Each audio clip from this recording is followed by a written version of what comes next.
Episode 2 of Dog Football Weekly. It's your host, Reed, with your co-host, Russ. and we have our special guest here today, Wyatt Young. Head coach of the JV Hornets.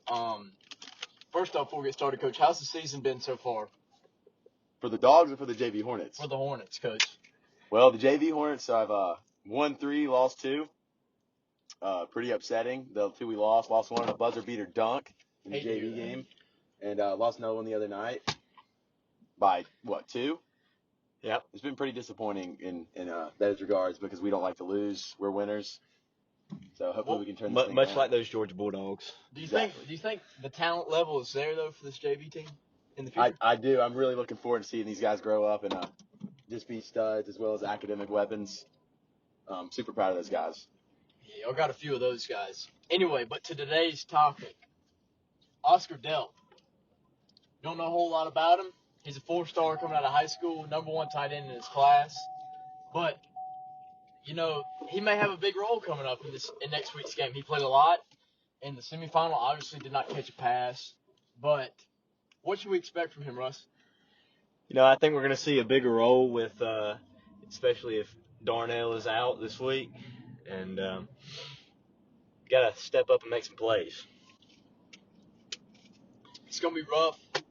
It's going to be a tough decision, Darnell will be, because wouldn't you say he's kind of like an extra offensive lineman out there? 100%. But I also think that Delp can fill that void of him not being there as well. I mean, he's a big body guy who can really block up front, can block a guard and end, any type of guy he has to. I mean, a tackler and end, any type of guy he has to. He's quick. He's athletic. He can also catch. He's dangerous. And we haven't seen a lot from him this year. Not a lot of people have scouted him because there's not much to scout. So he could be dangerous. I think he's my sleeper offensive MVP of the national championship. He's my sleeper pick. Was Stetson Bennett on the roster? Stetson, he was the offensive MVP last year, obviously. My top 3 for offensive MVP, if the Dogs win, of course, it'd be Stetson's obviously going to be your favorite. I go Brock Bowers is your number 2, and I go Delp as number 3. I could see Delp having a monster showing. No running backs there? There's the backfield is so congested almost. It's a great problem to have, but they have so many great backs that it's hard for any one of them to really just explode. I'm expecting a large game from Kenny McIntosh. I think that he's going to kind of step up as the number 1 back in the national championship and kind of expose that TCU defense. He's been a huge piece lately. He's been making – obviously you see the breakaway runs, the breakaway speed, and everybody's going to talk about the big plays. A back that I really love is Kendall Milton. When he's healthy, he's a real issue. It's hard for him to, but keeping him healthy has always been an issue ever since he was a freshman. I think a big part of that running game, you got Warren McClendon out a little bit. He's questionable. Could be a big part of that game. And Morris Mims played good last game, but, we'd like to have him back. Likely boy. Yeah. 4.78. That's right. But it's going to be, it's going to be a challenge. And TCU, they run a 3-3-5. Obviously, that looks like a formation you can run the ball well against. But, they shut down Michigan's run game pretty well. J.J. McCarthy sucked, in my opinion. Can't throw 2 picks. 2 pick expect sixes. to win. 2 pick sixes and expect to win the football game. Well, they made him one-dimensional and made it where, just going to run the ball. We can't throw it, so. I think it's going to be a lot closer ball game than what's being said. Obviously, going back-to-back is just really the whole mindset, the idea of going back-to-back is really challenging, and it's kind of hard to keep that edge with this team, but I think Coach Smart will have these guys ready to go. Give me a score prediction, Reed. Right now, I've been thinking about it. I've been going through. The one I keep coming back to is 38-17. And I'll give you quarter by quarter. Quarter 1, 21-0 Dogs. Quarter 2, 24-14 at half. Quarter 3, give me 31-20, 31-17, and then quarter 4, 38-17. Strong quarter to close out defensively. I like that. I'm going 42-10. I think TCU strikes first with a 32-yard field goal after Georgia gets a stop after one big play from TCU, and then it's all Georgia the rest of the game, and TCU gets a late touchdown in the fourth. I'm gonna hit around like 45-21. Late scoring by TCU, saying that. Yeah. It's going to be Georgia dominant. But at the same time, this team, there's a lot of questions on that front. Obviously, you're going to need some of these edge guys back. They're real thin at that edge rusher position. And with Jalen Carter facing those double teams he can expect to face a double team the whole night. You're going to need guys like Zion Logue, Nazir Stackhouse, Chaz Chambliss if he's healthy, Robert Beal if he's healthy. Those guys need to step up and make plays. They don't have to be Jalen Carter. They just have to be electric. You got to fill that void of having those guys missing, no doubt. And something that's not really talked about with this team, but think about how many guys on that front seven last year were drafted. Yeah. You have Jordan Davis in the middle, Trayvon Walker, number 1 pick, Devontae Wyatt, first-round pick, Quay Walker, Nakobe Dean, Channing Tindall. William Poole left, personal reasons this season. Nolan Smith's hurt. He's a guy that when the injury happened, it was a big deal, but it wasn't something where everybody's like, oh no, like what are we going to do? But now you can see kind of where really he's missed at. I agree. I think Nolan Smith is kind of the anchor of that defense. He's what makes them go. Obviously, Jalen Carter is just an outstanding football player who draws a lot of attention away from the other guys, but I think Nolan Smith is the heart and soul of that defense, and it's tough not having him on the football field for sure.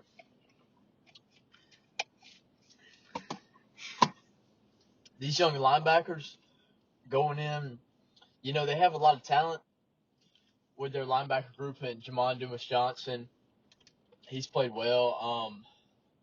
MJ Sherman, he's played well, and there's one more guy I'm forgetting. I don't know, but Dumas-Johnson is the most electric guy on the field, in my opinion. He is everywhere.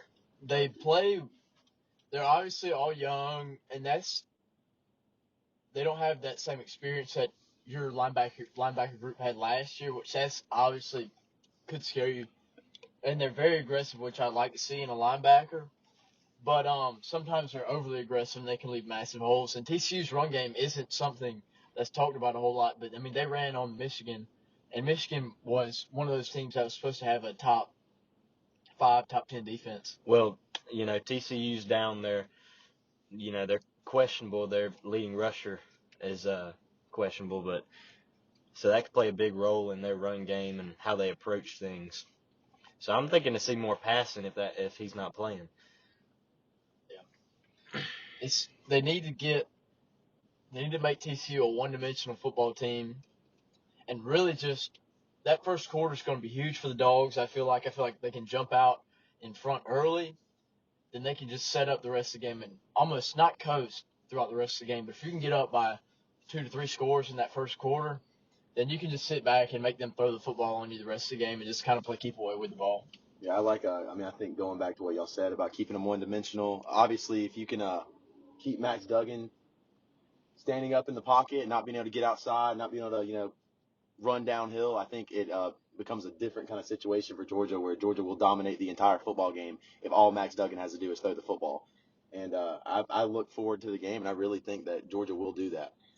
And another thing, obviously, that semifinal with TCU and Michigan was a high-scoring game. So everybody's obviously going to think Max Duggan had a wonderful game. He turned the ball over twice. His completion percentage was below 50%. And really a lot of his yards came from a couple of chunk plays. Really, if you eliminate their big plays, they're not going to be able to drive on that defense because there will be no run game. That's the heart. That's what Georgia's known for, is that run defense. Well, in the passing game, for Georgia's defense, they really need to work on crossing routes. We got killed last game with crossing routes, and TCU's a big use of those. So I think we need to work them, get better at them. Keely Ringo's got to step up. We already talked about that. Yeah, Keely Ringo, Kamari Lassiter, Javon Bullard. I would like to see Everett. He's a freshman, young guy, 5-star. Have not seen him a lot this year. But, I mean, if one of these guys, especially Keely Ringo, that's the one everybody's going to point out because he's obviously the one who's been struggling as of recent. If they're struggling and they're giving up big plays, throw one of these younger guys in because they all have talent. And, honestly, I wouldn't mind to see him play. Yeah. And they're saying Keely Ringo may be a first-rounder. I don't – Tough. It's tough for me. I think people are kind of giving him a lot of crap right now because he's kind of been exposed in some ways, and he gets picked on. He's always guarding the best receiver on the football field. Man-to-man coverage, you're not going to win that every single time. The hardest position to play in football is cornerback. And I don't know if y'all agree with that.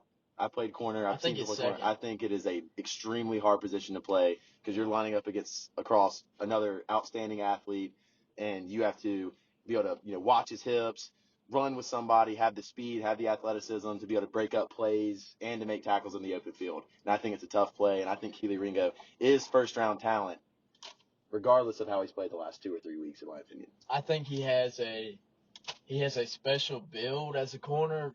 That size, speed combination, and length really is something that's hard to find. Obviously, what we said last night, Coach, the NFL, they want cornerbacks with length. He's got that. He's got speed, and he's got that size. He can come up and tackle, but, there's just something in his game that's missing, I feel like, from him being a true shutdown corner. But I really do think he could have a big game, and I think he could have almost like a showcase of what he can do in his NFL future. And I think he has a bright future if he can figure everything out. Well, I always, I think he shows up in big games. I mean, you can't forget last year. And I would love to see several interceptions from him. I hope it doesn't come down to it having to be the game winner. Mm-hmm. But I'm expecting him to be a big piece of what Georgia's defense is doing. Or just have a game like that Tennessee football game where, he covered Jalen Hyatt, who's your Biletnikoff winner.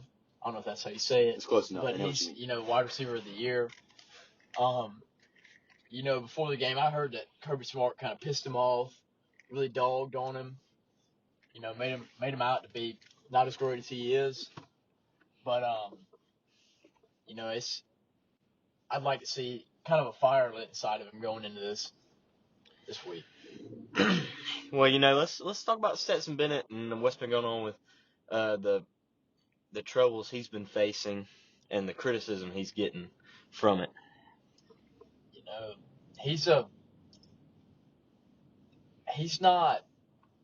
On paper he had a great game Saturday, and I think he played good. But obviously, here and there, he's had mistakes throughout his whole career where they're just kind of bonehead mistakes, kind of just not really truly thinking everything out, And obviously, what I want to see more of is him taking advantage of his legs when he gets out of the pocket, because there's a couple times early on in that Ohio State game, and even late, there was a second and 8. He rolled out and threw an incompletion. He had a completed pass for 7 yards, and they got stopped on 3rd and 1 when he could have ran easily for a first down and gotten out of bounds, gotten down. I'd like to see him use his legs more and really make TCU really have to truly play him as a runner as well, because that's a part of his game that is underrated and obviously going to be something that's tough. Yeah, I think Kirby said it best. Obviously the defense gave him those situations to succeed right there at the end. And on paper, Stetson did have a really, really outstanding game. But you go back to, the 3 and outs, the busted plays, all the stuff like that. As a coach, you kind of can look at that and understand that some of that is Stetson Bennett's fault. He's not going through the proper progressions. He's extending plays in the wrong direction, and he's just not doing things the right way. They're going to put Georgia in the best position to succeed on offense. And I think, Kirby is looking at that as a fact of we wanted the game to be a little bit closer and be a little more dominant on our side of the ball on offense. And unfortunately, it didn't happen. He was very, very honest about Stetson Bennett's play. And I think we should expect big things from Stetson Bennett. This is his second time here, and a win for him kind of solidifies his legend as one of the best walk-ons to ever do it. I agree. Well, thank you, Coach, for joining us today. It was a pleasure to have you. Good luck heading on in your JV season as you get ready for the JV playoffs and JV state title. Yes, sir. Thank Thank y'all. I Good appreciate to it. see That'll be it for today's episode. Please join us tomorrow around 3 o'clock.